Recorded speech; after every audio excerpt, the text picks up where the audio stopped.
What's going on, everyone? I'm just a typical, average American here today to react and learn about the top 10 funniest Come Dine With Me moments.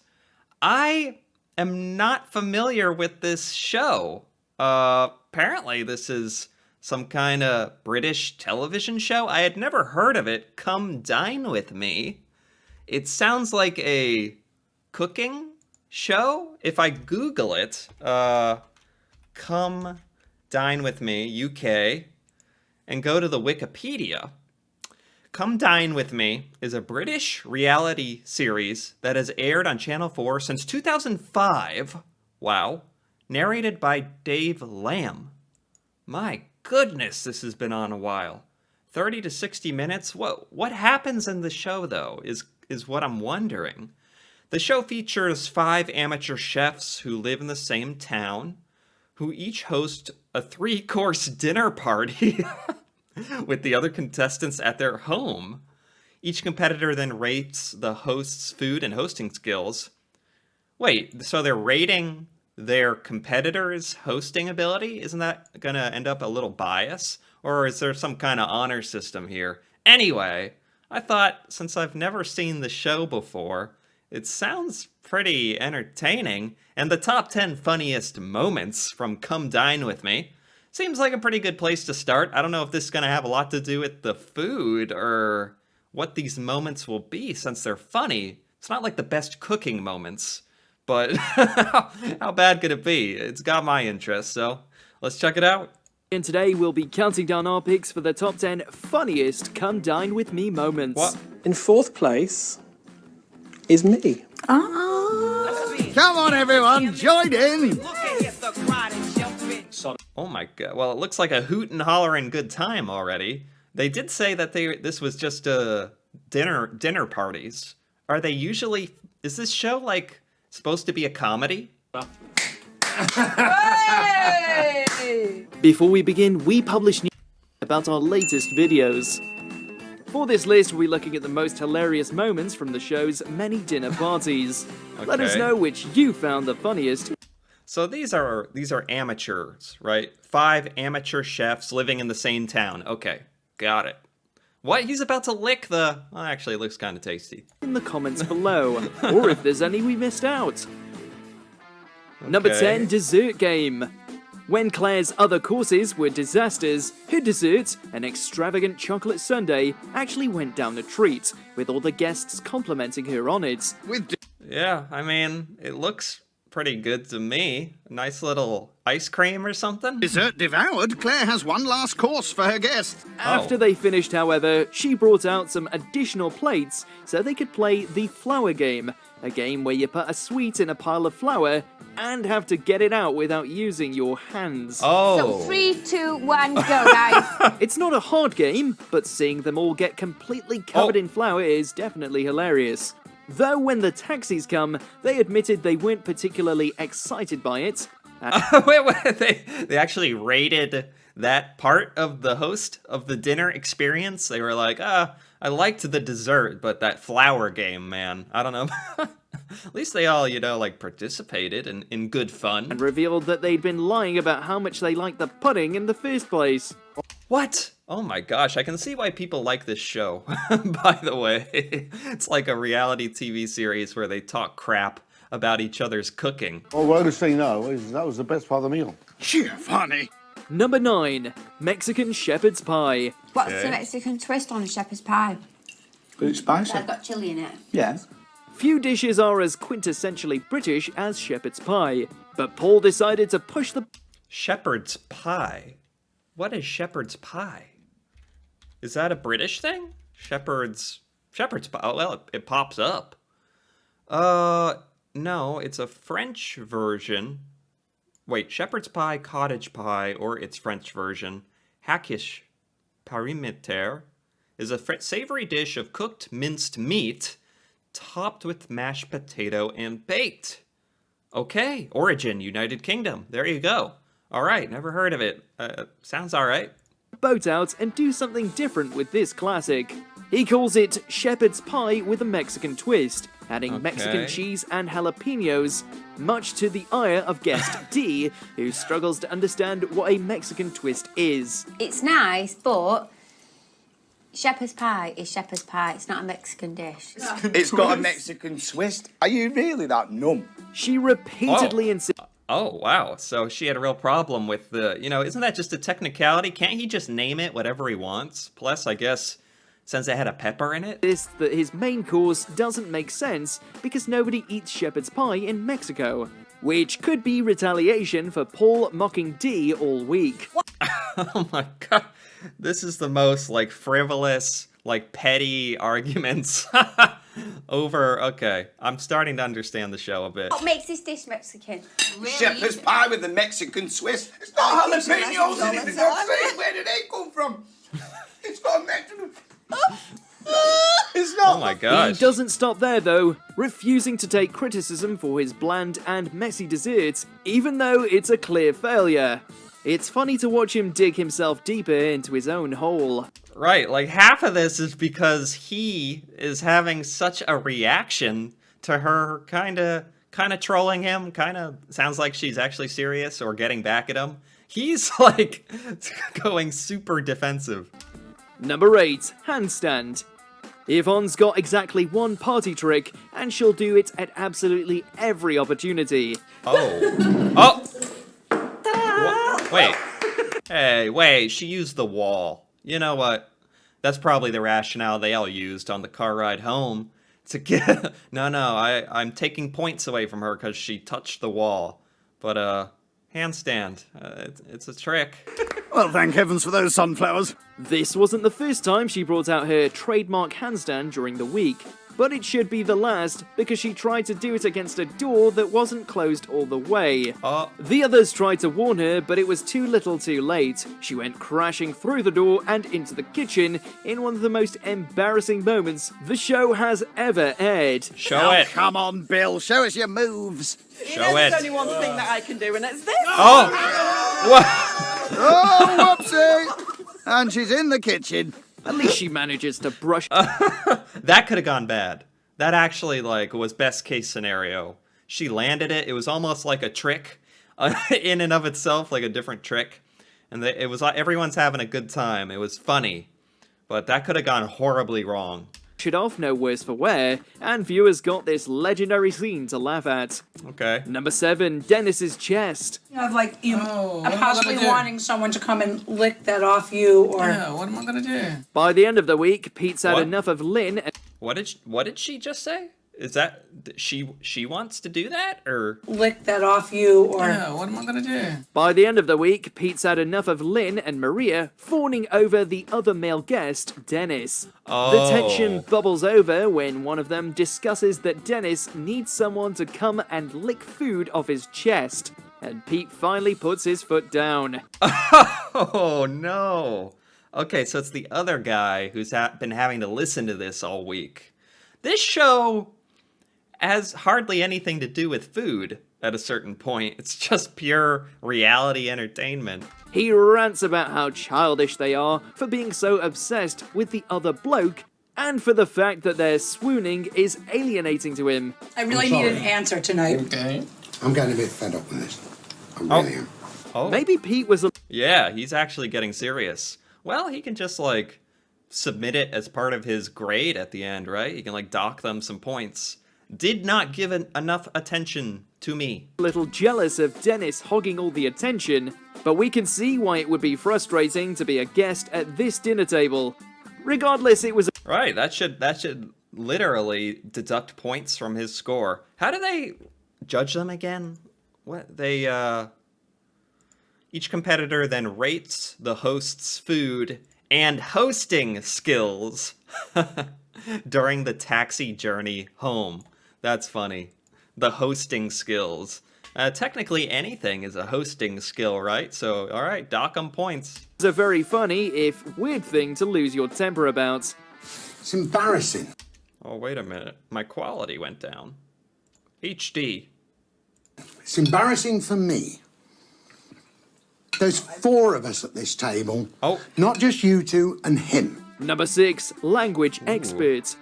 Sam's been getting on everybody's nerves all week by constantly boasting about all the fancy places he's been and how cultured he is, which gets on Caroline's nerves. During a That's like how every single one of these begins. Such and such has been doing this all week, and this other person is totally pissed at them. It's really the perfect formula. This show has it nailed down. Wow, come dine with me. Okay. talking head, she says that while she's enjoying the week, she wants Sam to put his money where his mouth is by proving that he can speak the languages of the cultures he enjoys. I'm desperate wanting to know whether he's actually learned to speak languages. However, when we cut to Sam's interview immediately after, he struggles to get a single word out. Oh. Forget any other languages, Sam's still having trouble getting to grips with English, and he mumbles his way through this funny clip. Not sure he's grasped English this morning. Number 5. Okay, I guess that was pretty good.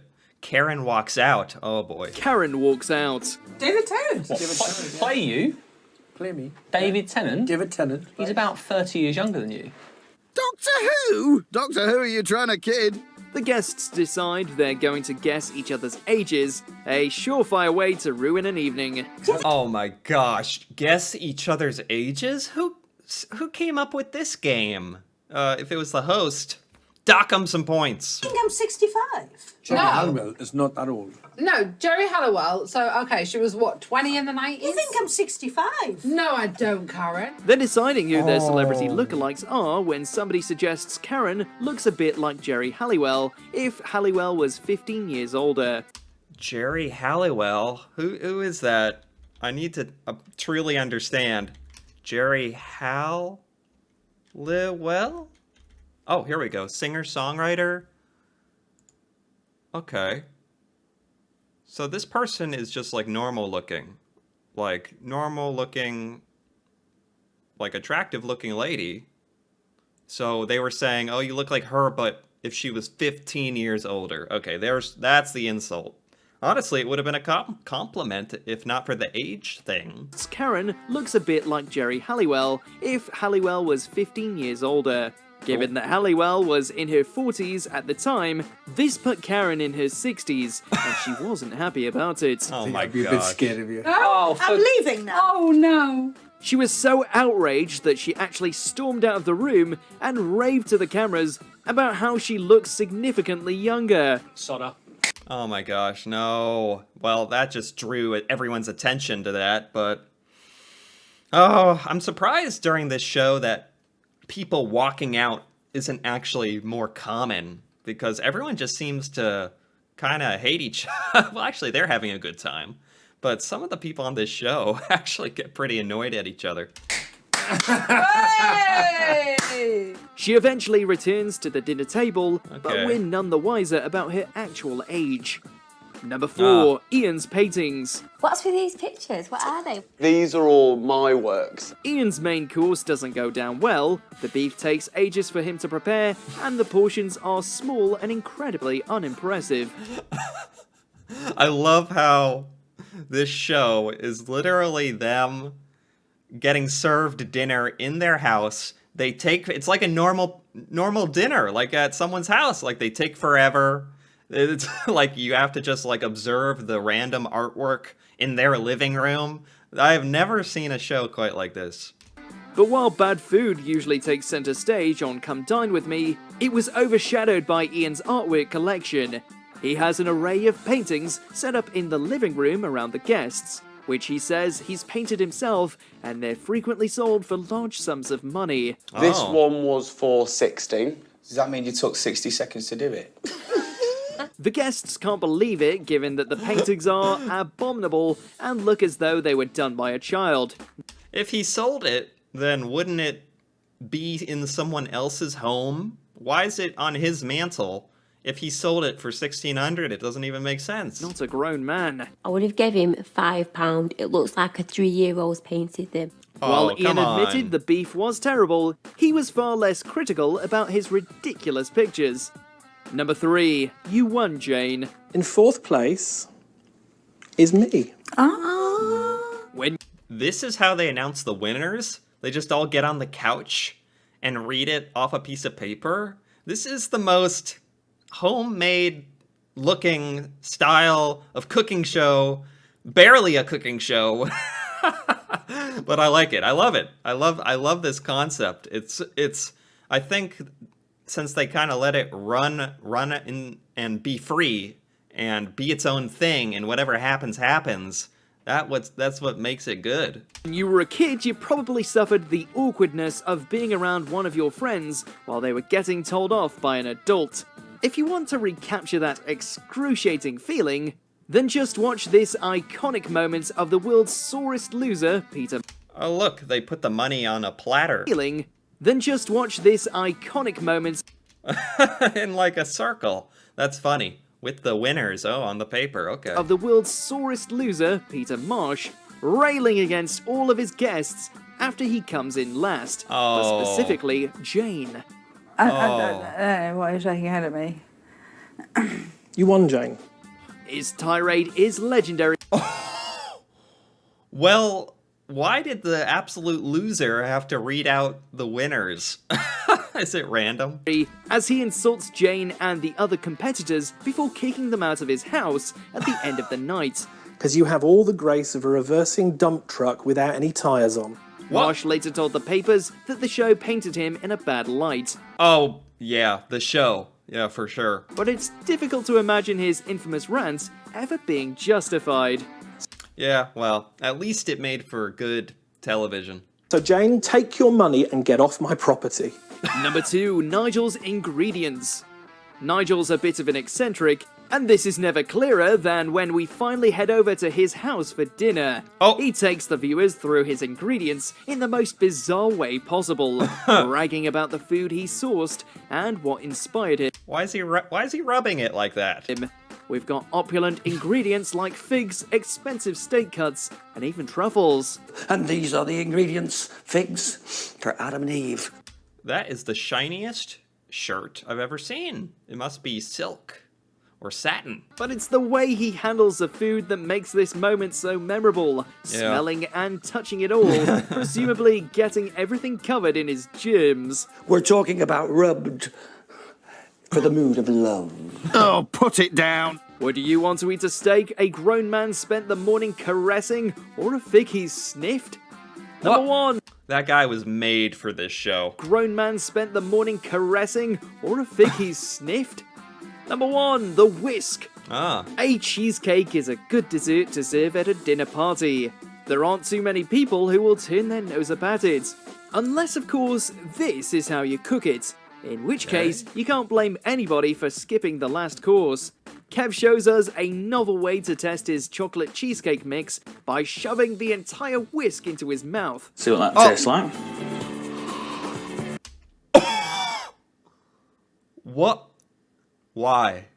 I don't think he's doing it to be funny either. I feel like have I seen this clip somewhere? This almost seems like it could be a meme or something that I've seen before. This is just... okay.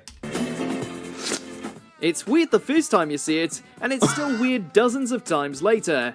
It doesn't really work, and it's quite disturbing to look at. You'll never be able to eat a cheesecake without thinking of Kev again. Oh my god. But it's worth it for the laughs. Verdict? Perfect. Do you agree with our picks? Jake? Perfect. He wasn't doing that to be funny or anything. He just wanted to... okay. This was good. This was good. Top 10 funniest come dine with me moments. Never had seen the show before, but I am really glad I saw this. This made me want to check out the show, honestly. This was by Watch Mojo UK, and I liked it. Those were genuinely funny. I'm a fan of reality TV. I don't watch a ton of it, but when I do appreciate it. So I really did appreciate this. Truly. Come dine with me. Very funny. I thought it was just going to be a straight up cooking show with, you know, reality sort of thing, Gordon Ramsay style, you know, contest. This is a reality show that has to do a little bit with cooking because you're over at your competitors' homes. while they serve you dinner. That is funny. Who came up with that idea for a show? That's what makes it genius. That you'd never... How would you ever think that would be such a good idea? But it is. Wow. Truly amazing. Anyway, if you found this to be somewhat truly amazing or enjoyable on any level as well, feel free to give this video a like or leave a comment. And if you're interested in more videos like this, me reacting to the UK culture, things in the UK that I have never seen before, feel free to subscribe for more. And until then, thanks for watching, and see you next time.